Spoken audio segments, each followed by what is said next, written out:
Jaspreet Singh, attorney at law, New York and California. Immigration, deportation, defense, appeals, family law ਅਤੇ bankruptcy ਲਈ ਸੰਪਰਕ ਕਰੋ। More than 17 years of legal experience. Jaspreet Singh, attorney at law. ਸਤਿ ਸ਼੍ਰੀ ਅਕਾਲ ਜੀ ਸਾਰਿਆਂ ਨੂੰ। ਮੈਂ ਤੁਹਾਡਾ ਆਪਣਾ Jaspreet Singh attorney at law ਤੇ ਤੁਹਾਡਾ ਸਾਰਿਆਂ ਦਾ ਸਵਾਗਤ ਹੈ ਇਸ ਪ੍ਰੋਗਰਾਮ ਦੇ ਵਿੱਚ। ਤੇ ਤੁਹਾਨੂੰ ਪਤਾ ਹੀ ਹੈ ਕਿ ਹਰ ਵੀਕ ਆਪਾਂ ਇਹ ਪ੍ਰੋਗਰਾਮ ਕਰਦੇ ਹਾਂ ਜੋ ਕਿ ਹਫਤਾਵਾਰੀ ਇਮੀਗ੍ਰੇਸ਼ਨ ਅਪਡੇਟਸ ਦਾ ਪ੍ਰੋਗਰਾਮ ਹੁੰਦਾ ਜਿਹਦਾ ਸੰਬੰਧ ਅਮਰੀਕਾ ਦੀ ਇਮੀਗ੍ਰੇਸ਼ਨ ਨਾਲ ਹੈ। ਤੇ ਇਹਦੇ ਵਿੱਚ ਪਹਿਲਾਂ ਤਾਂ ਆਪਾਂ ਜੋ ਵੀ ਇਮੀਗ੍ਰੇਸ਼ਨ ਦੀਆਂ ਡਿਵੈਲਪਮੈਂਟਸ ਇਸ ਵੀਕ ਦੀਆਂ ਨੇ ਉਹਦੇ ਬਾਰੇ ਗੱਲ ਕਰਨੀ ਹੈ। ਉਸ ਤੋਂ ਬਾਅਦ ਤੁਹਾਡੇ ਸਵਾਲਾਂ ਦੇ ਜਵਾਬ ਜਿਹੜੇ ਆ ਉਹ ਵੀ ਦੇਣ ਦੀ ਕੋਸ਼ਿਸ਼ ਕਰਨੀ ਹੈ। ਤੇ ਜਿਹੜੀ ਮੋਸਟ ਇੰਪੋਰਟੈਂਟ ਡਿਵੈਲਪਮੈਂਟ ਇਸ ਵੀਕ ਦੀ ਉਹ ਹੈਗੀ ਹੈ ਸੁਪਰੀਮ ਕੋਰਟ ਦਾ ਡਿਸੀਜਨ। ਸੋ US ਸੁਪਰੀਮ ਕੋਰਟ ਦਾ ਇੱਕ ਡਿਸੀਜਨ ਆਇਆ ਜੋ ਕਿ ਡੀਲ ਕਰਦਾ ਅਬੋਰਸ਼ਨ ਦੇ ਨਾਲ। ਉਹਦੇ ਵਿੱਚ ਇੱਕ ਕੇਸ ਜਿਹੜਾ ਹੈਗਾ ਟੈਕਸਸ ਦਾ ਆ ਤੇ ਟੈਕਸਸ ਨੇ ਇੱਕ ਲਾਅ ਬਣਾਇਆ ਜਿਹੜਾ ਕਿ ਇਹ ਕਹਿੰਦਾ ਕਿ 6 ਵੀਕਸ ਇਨਟੂ ਦਾ ਪ੍ਰੈਗਨੈਂਸੀ ਜਿਹੜੀ ਅਬੋਰਸ਼ਨ ਆ ਉਹ ਬੈਨ ਹੋਏਗੀ। ਤੇ ਇਹ ਪਹਿਲਾਂ ਚੈਲੰਜ ਹੋਇਆ ਉੱਥੇ ਡਿਸਟ੍ਰਿਕਟ ਕੋਰਟ 'ਚ, ਉਹਨੇ ਇਹਨਾਂ ਦੇ ਅਗੇਂਸਟ ਕੀਤਾ ਚੈਲੰਜ ਕਰਨ ਵਾਲਿਆਂ ਦੇ। ਫਿਰ ਇਹ ਗਿਆ ਸਰਕਟ ਕੋਰਟ 'ਚ, ਉਹਨੇ ਵੀ ਅਗੇਂਸਟ ਕੀਤਾ। ਹੁਣ ਸੁਪਰੀਮ ਕੋਰਟ ਨੇ ਵੀ ਰਿਫਿਊਜ਼ ਕਰਤਾ ਉਸ ਲਾਅ ਨੂੰ ਓਵਰਟਰਨ ਕਰਨਾ। ਹੁਣ ਇਹ ਕਾਨੂੰਨ ਜਿਹੜਾ ਹੈਗਾ ਉਹ ਲਾਗੂ ਹੋ ਗਿਆ। ਤੇ ਇਹ ਜਿਹੜਾ ਕਾਨੂੰਨ ਆ ਇਹਦੇ ਵਿੱਚ ਇਹਨੂੰ ਅਪਹੋਲਡ ਕਰਨ ਵਾਸਤੇ ਜਿਹੜੀ ਵੋਟ ਪਈ ਹੈ ਸੁਪਰੀਮ ਕੋਰਟ ਦੇ ਆਨਰੇਬਲ ਜਸਟਿਸਿਸ ਦੀ, ਉਹ 5 ਵੋਟਾਂ ਇਹਦੇ ਹੱਕ 'ਚ ਪਈਆਂ, 4 ਇਹਦੇ ਖਿਲਾਫ ਪਈਆਂ ਨੇ। ਤੇ ਇਹ ਜਿਹੜਾ ਕਾਨੂੰਨ ਆ ਉਹ ਇਹ ਕਹਿੰਦਾ the law bans abortions as early as 6 weeks, a period before many women realise they are pregnant. It places responsibility for enforcing the rule on members of general public, allowing everyone to sue for damages someone they suspect is aiding and abetting in abortion. ਉਹ ਇਹ ਕਹਿ ਰਿਹਾ ਕਿ ਜਿਹੜਾ ਪਹਿਲੇ 6 ਹਫ਼ਤੇ ਹੁੰਦੇ pregnancy ਦੇ ਉਹਦੇ ਵਿੱਚ ਜਿਹੜੀ ਅਬੋਰਸ਼ਨ ਹੈਗੀ ਆ ਉਹ ਨਹੀਂ ਹੋ ਸਕਦੀ। ਤੇ ਜੇ ਕੋਈ ਅਬੋਰਸ਼ਨ ਕਰਦਾ ਜਾਂ ਕਰਾਉਣ ਦੀ ਕੋਸ਼ਿਸ਼ ਕਰਦਾ, ਜਿਹੜੇ ਜਨਰਲ ਪਬਲਿਕ ਦੇ ਮੈਂਬਰ ਨੇ ਉਹ ਵੀ ਸੂ ਕਰ ਸਕਦੇ। ਉਹਨਾਂ ਨੂੰ ਪਤਾ ਲੱਗੇ ਵੀ ਇੱਦਾਂ ਦਾ ਕੰਮ ਹੋ ਰਿਹਾ ਤਾਂ ਉਹ ਸੂ ਕਰ ਸਕਦੇ ਆ ਤੇ ਉਹਨਾਂ ਨੂੰ ਇਹਨਾਂ ਨੇ ਰਾਈਟ ਦਿੱਤਾ। ਇਹ ਸਭ ਤੋਂ ਜ਼ਿਆਦਾ ਰਿਸਟ੍ਰਿਕਟਿਵ ਲਾਅ ਹੈਗਾ ਅਮਰੀਕਾ ਦੇ ਵਿੱਚ ਇਸ ਅਬੋਰਸ਼ਨ ਦੇ ਇਸ਼ੂ ਤੇ। ਇਸ ਤੋਂ ਪਹਿਲਾਂ ਰੋ ਵਰਸਸ ਵੇਡ ਇੱਕ ਬਹੁਤ ਇੰਪੋਰਟੈਂਟ US ਸੁਪਰੀਮ ਕੋਰਟ ਦਾ ਕੇਸ ਸੀ ਜਿਹੜਾ ਕਿ 1973 ਦੇ ਵਿੱਚ ਡਿਸਾਈਡ ਹੋਇਆ ਸੀ। ਤੇ ਉਹ ਕੇਸ ਐਸਟੈਬਲਿਸ਼ ਕਰਦਾ constitutional right to have an abortion before the point of foetal viability. Foetal viability ਤੋਂ ਪਹਿਲਾਂ ਅਬੋਰਸ਼ਨ ਜਿਹੜੀ ਆ ਉਹ ਕੀਤੀ ਜਾ ਸਕਦੀ ਆ, ਉਹ ਰੋ ਵਰਸਸ ਵੇਡ ਕਹਿੰਦਾ। ਪਰ ਇਹ ਜਿਹੜਾ ਹੁਣ ਕਾਨੂੰਨ ਬਣਾਇਆ ਟੈਕਸਸ ਨੇ, ਇਹ ਕਾਨੂੰਨ ਬਹੁਤ ਜ਼ਿਆਦਾ ਰਿਸਟ੍ਰਿਕਟਿਵ ਹੈਗਾ। ਤੇ ਇਹ ਕਹਿ ਰਿਹਾ ਵੀ ਪਹਿਲੇ ਜਿਹੜੇ 6 ਵੀਕ ਨੇ ਉਹਦੇ ਵਿੱਚ ਅਬੋਰਸ਼ਨ ਜਿਹੜੀ ਆ ਉਹ ਨਹੀਂ ਕੀਤੀ ਜਾ ਸਕਦੀ। ਸੋ ਇਹ ਜਿਹੜਾ ਕਾਨੂੰਨ ਆ ਇਹਨੂੰ ਹੁਣ ਅਮਰੀਕਾ ਦੇ ਵਿੱਚ ਦੇਖਿਆ ਜਾ ਰਿਹਾ ਕਿ ਜਿਹੜੇ ਅਬੋਰਸ਼ਨ ਦੇ ਹੱਕ ਦੇ ਲੋਕ ਨੇ, ਜਿਹੜੇ ਕਿ ਅਬੋਰਸ਼ਨ ਦੇ ਫੇਵਰ 'ਚ ਨੇ, ਉਹ ਇਹ ਸਮਝਦੇ ਨੇ ਵੀ ਇਹ ਲਾਅ ਬਹੁਤ ਜ਼ਿਆਦਾ ਉਹਨਾਂ ਦੇ ਖਿਲਾਫ ਹੈ। ਤੇ ਹੁਣ US ਸੁਪਰੀਮ ਕੋਰਟ ਨੇ ਵੀ ਇਹ 'ਤੇ ਮੋਹਰ ਲਾਤੀ ਹੈ। ਤਾਂ ਇਹ ਜਿਹੜਾ ਲਾਅ ਹੈਗਾ ਇਹ ਹੁਣ ਇਫੈਕਟ ਦੇ ਵਿੱਚ ਚਲਿਆ ਗਿਆ। ਪਰ ਇਹ ਇਕੱਲੀ ਟੈਕਸਸ ਸਟੇਟ 'ਚ ਹੀ ਆ, ਬਾਹਰ ਦੀਆਂ ਸਟੇਟਾਂ 'ਤੇ ਇਹਦਾ ਕੋਈ ਅਸਰ ਨਹੀਂ। ਜਿਹੜੀਆਂ ਹੋਰ ਸਟੇਟਾਂ ਨੇ ਉਹਨਾਂ 'ਤੇ ਲਾਗੂ ਨਹੀਂ ਹੋਏਗਾ। ਇਹ ਸਿਰਫ ਤੇ ਸਿਰਫ ਜਿਹੜੀ ਟੈਕਸਸ ਸਟੇਟ ਆ ਉਹਦੇ ਵਿੱਚ ਲਾਗੂ ਹੋਏਗਾ। ਇਸ ਤੋਂ ਇਲਾਵਾ ਜਿਹੜੀ ਹੋਰ ਦੂਸਰੀ ਇੰਪੋਰਟੈਂਟ ਖਬਰ ਆ ਉਹ ਇਹ ਹੈਗੀ ਆ ਕਿ ਸਪਟੈਂਬਰ ਦਾ ਵੀਜ਼ਾ ਬੁਲੇਟਿਨ ਆ ਗਿਆ।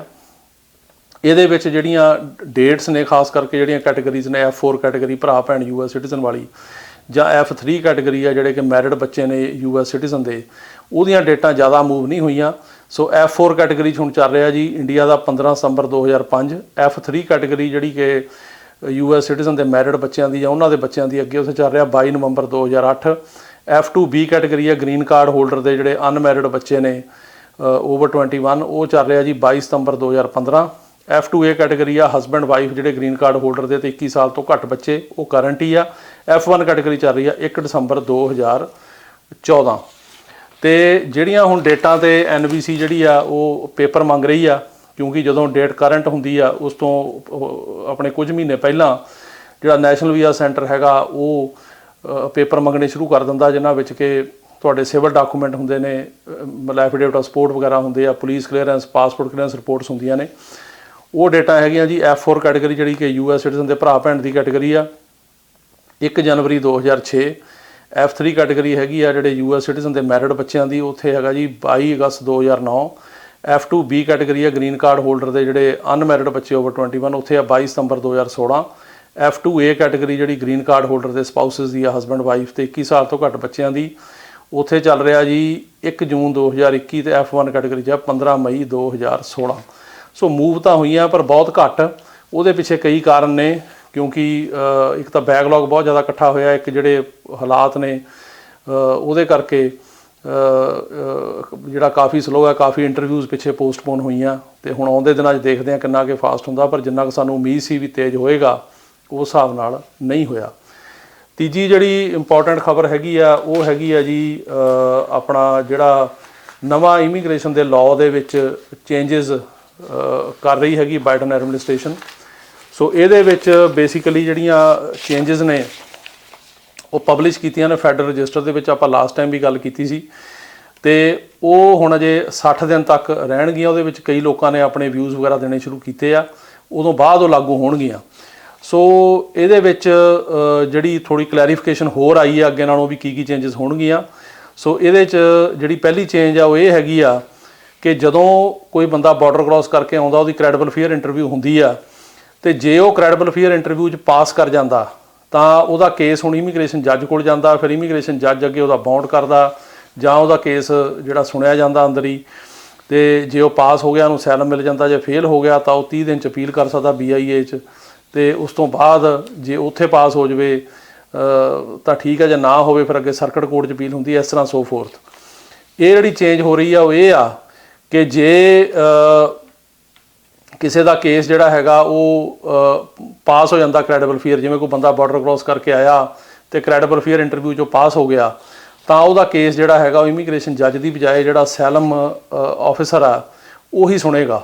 ਤੇ ਜੇ ਅਸਾਈਲਮ ਅਫਸਰ ਨੇ ਪਾਸ ਕਰਤਾ ਤਾਂ ਇਮੀਗ੍ਰੇਸ਼ਨ ਜਿਹੜਾ ਜੱਜ ਉਹਦੇ ਕੋਲ ਜਾਣ ਦੀ ਲੋੜ ਨਹੀਂ, ਪਰ ਜੇ ਅਸਾਈਲਮ ਅਫਸਰ ਨੇ ਨਾ ਪਾਸ ਕੀਤਾ ਫਿਰ ਉਹ ਅੱਗੇ ਇਮੀਗ੍ਰੇਸ਼ਨ ਜੱਜ ਜਿਹੜਾ ਉਹਦੇ ਕੋਲ ਜਾਏਗਾ, ਤੇ ਉਸ ਤੋਂ ਬਾਅਦ ਅੱਗੇ ਜਿਹੜਾ ਪ੍ਰੋਸੈਸ ਆ ਉਹ ਸੇਮ ਰਹੇਗਾ ਪੁਰਾਣੇ ਵਾਲਾ।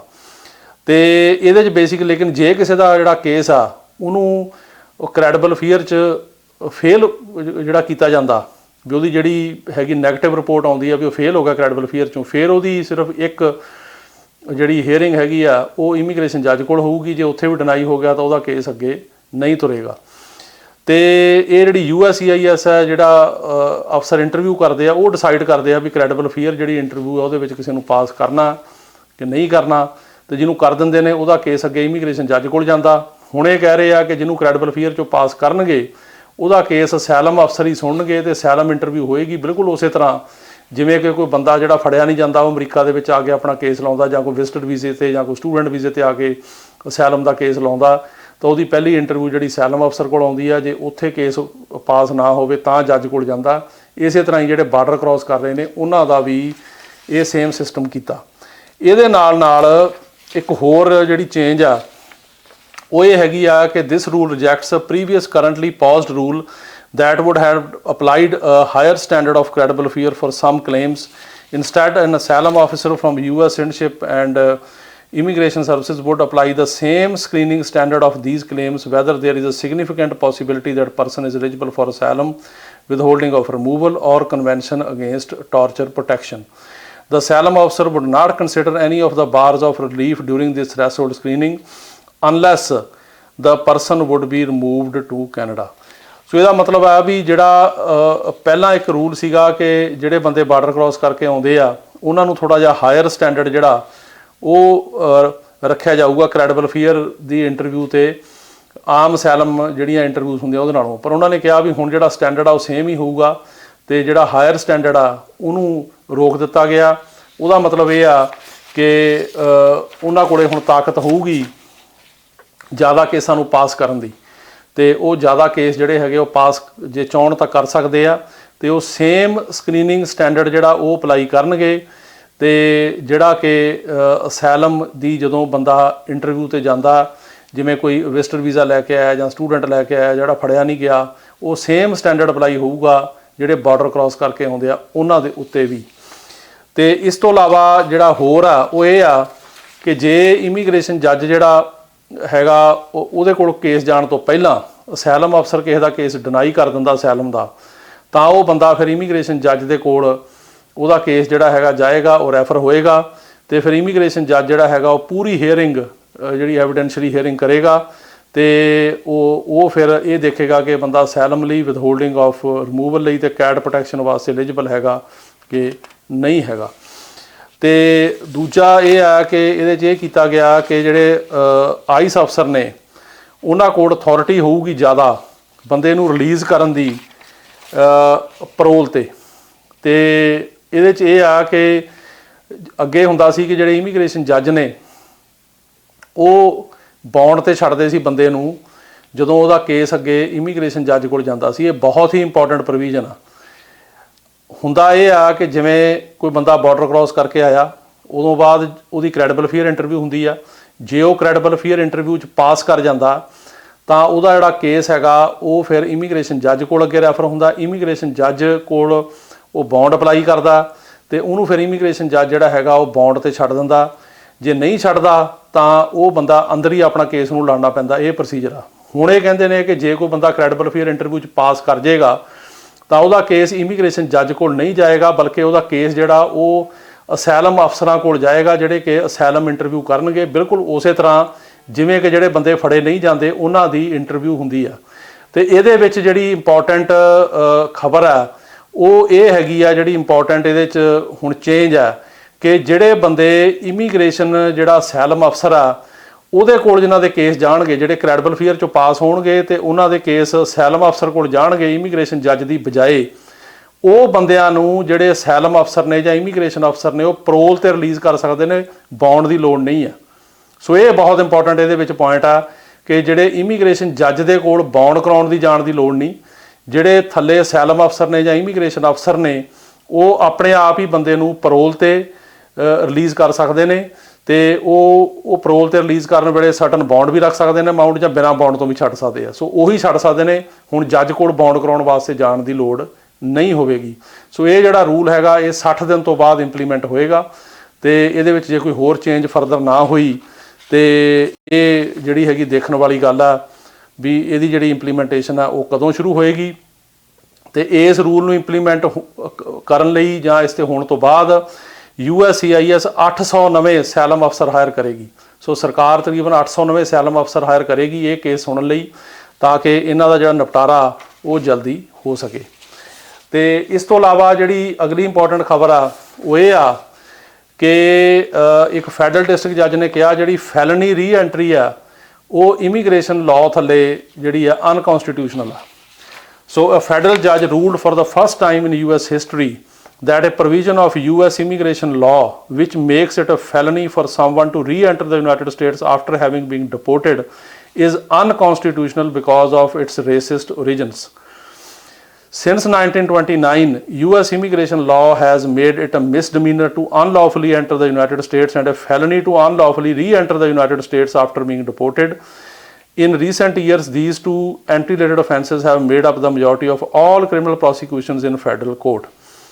ਸੋ 18 ਅਗਸਤ ਨੂੰ ਜੱਜ ਮਰੈਂਡਾ ਡੂ ਜਿਹੜੇ ਕਿ US district court of district of Nevada ਦੇ ਜੱਜ ਨੇ, ਉਹਨਾਂ ਨੇ ਇੱਕ ਬਹੁਤ ਹੀ ਇੰਪੋਰਟੈਂਟ ਜਿਹੜਾ ਡਿਸੀਜਨ ਦਿੱਤਾ। ਉਹਨਾਂ ਨੇ ਕਿਹਾ ਕਿ ਜਿਹੜਾ ਇਮੀਗ੍ਰੇਸ਼ਨ ਲਾਅ ਇਹ ਕਹਿੰਦਾ ਵੀ ਜੇ ਕਿਸੇ ਬੰਦੇ 'ਤੇ ਡੈਪੋਟੇਸ਼ਨ ਲੱਗੀ ਆ ਅਤੇ ਉਹ ਦੁਬਾਰਾ ਇੱਥੇ ਅਮਰੀਕਾ ਦੇ ਵਿੱਚ ਐਂਟਰ ਕਰਨ ਦੀ ਕੋਸ਼ਿਸ਼ ਕਰਦਾ ਅਤੇ ਉਹ 'ਤੇ ਕ੍ਰਿਮੀਨਲ ਜਿਹੜਾ ਫੈਲਨੀ ਦਾ ਕੇਸ ਬਣ ਸਕਦਾ, ਉਹ ਅਨਕੌਂਸਟੀਟਿਊਸ਼ਨਲ ਹੈ ਅਤੇ ਰੇਸਿਸਟ ਆ।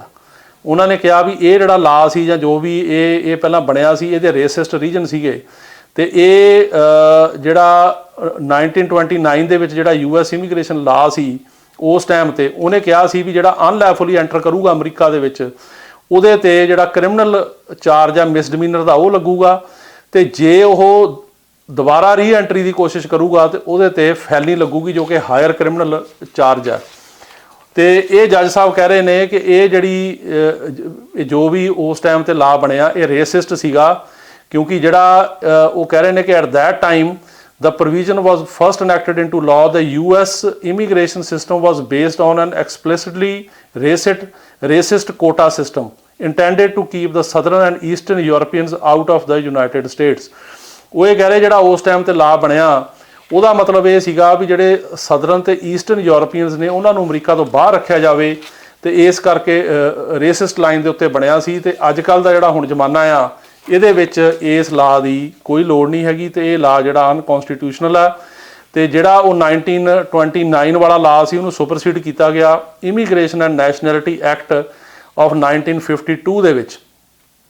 ਪਰ ਜਿਹੜਾ ਉਹ ਇਮੀਗ੍ਰੇਸ਼ਨ ਐਂਡ ਨੈਸ਼ਨੈਲਿਟੀ ਐਕਟ 1952 ਚ ਬਣਿਆ, ਉਹਨੇ ਉਹ ਜਿਹੜੀ ਪ੍ਰੋਵੀਜ਼ਨ ਸੀਗੀ 1929 ਵਾਲੇ ਲਾ ਦੀ, ਜਿਹੜੀ ਕਿ ਇਹ ਕਹਿੰਦੀ ਹੈ ਕਿ ਜੇ ਕੋਈ ਬੰਦਾ ਐਂਟਰ ਕਰੂਗਾ ਉਹਦੇ ਤੇ ਜਿਹੜਾ ਕ੍ਰਿਮੀਨਲ ਕੇਸ ਮਿਸਡਮੀਨਰ ਬਣ ਸਕਦਾ, ਤੇ ਜੇ ਉਹ ਦੁਬਾਰਾ ਐਂਟਰ ਕਰੇਗਾ ਤਾਂ ਉਹ ਤੇ ਫੈਲਨੀ ਬਣ ਸਕਦੀ ਹੈ, ਜਾਂ ਡਿਪੋਰਟੇਸ਼ਨ ਲੱਗਣ ਤੋਂ ਬਾਅਦ ਐਂਟਰ ਕਰੇਗਾ ਤਾਂ ਫੈਲਨੀ ਲੱਗ ਸਕਦੀ ਆ।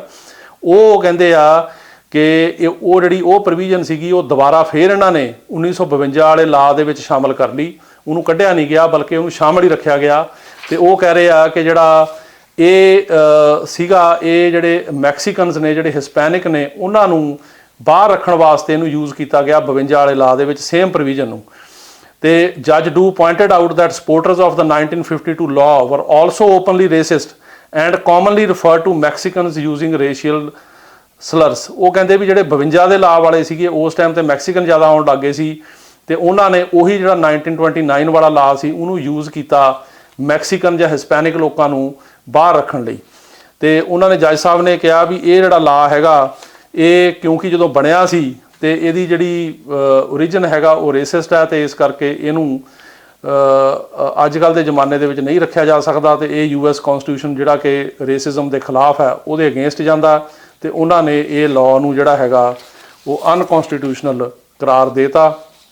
ਹੁਣ ਦੇਖਣ ਵਾਲੀ ਗੱਲ ਹੈ ਵੀ ਇਹਦੀ ਕੋਈ ਅਪੀਲ ਜਿਹੜੀ ਫਰਦਰ ਕਿਸੇ ਕੋਰਟ 'ਚ ਹੁੰਦੀ ਆ, ਹੋ ਸਕਦਾ ਇਹ ਵੀ ਗਾਂ US ਸੁਪਰੀਮ ਕੋਰਟ ਤੱਕ ਜਾਵੇ, ਤੇ ਇਹ ਹੁਣ ਦੇਖਣ ਵਾਲੀ ਗੱਲ ਹੋਏਗੀ ਕਿ ਉੱਪਰਲੀਆਂ ਕੋਰਟਾਂ ਇਹਦੇ ਤੇ ਕੀ ਡਿਸੀਜਨ ਲੈਂਦੀਆਂ ਨੇ।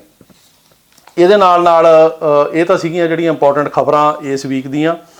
ਤੇ ਜਿਵੇਂ ਆਪਾਂ ਲਾਸਟ ਟਾਈਮ ਗੱਲ ਕੀਤੀ ਸੀ ਵੀ ਜਿਹੜੇ ਅਸਾਈਲਮ ਦੇ 5 ਗਰਾਊਂਡ ਨੇ ਉਹਨਾਂ ਬਾਰੇ ਆਪਾਂ ਗੱਲ ਕਰਨੀ ਆ।